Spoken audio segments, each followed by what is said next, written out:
Hello बच्चों, मैं Baljinder ma'am for class 7C।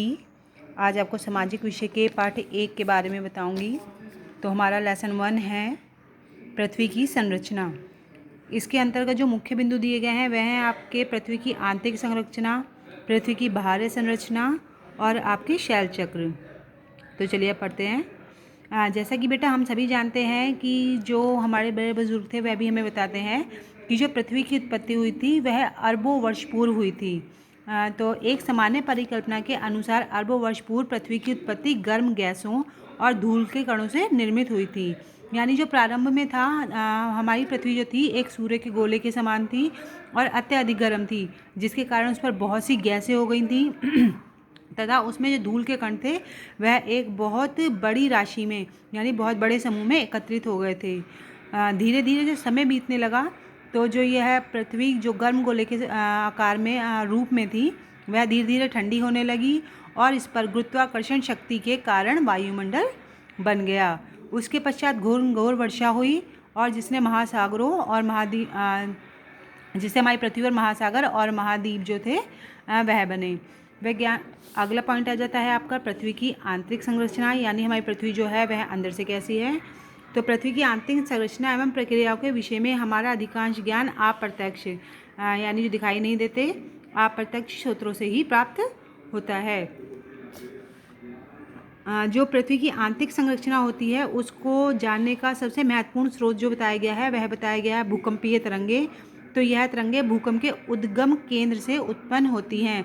उद्गम का मतलब होता है जहाँ से किसी चीज़ का प्रारंभ होता है। तो इन पदार्थों की जो गति होती है वह उन पदार्थों पर निर्भर करती है जिसमें से यह होकर निकलती हैं।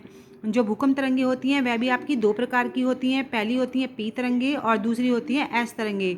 तो जो आपकी पी तरंगे होती हैं वह प्राथमिक तरंगों के अंतर्गत आती हैं और जो आपकी गौण तरंगे एस तरंगे होती हैं वह गौण तरंगों के अंतर्गत आती हैं। उसके बाद है इन तरंगों के अध्ययन से हमें पृथ्वी के आंतरिक भागों यानी हमारी पृथ्वी की जो रचना है वह अंदर से किस प्रकार की इसका ज्ञान होता है।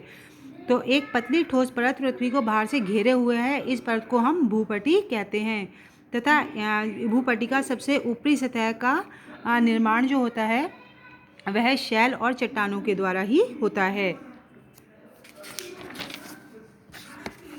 आगे देखिए, भूपटि के जो नीचे की परत को मेटल कहते हैं। तो मेटल का जो ऊपरी 100 किलोमीटर तक का भाग होता है वह ऊपरी मेटल कहलाता है, जबकि 3900 किलोमीटर तक की गहराई में जो भाग पाया जाता है वह आपका निचला मेटल कहलाता है।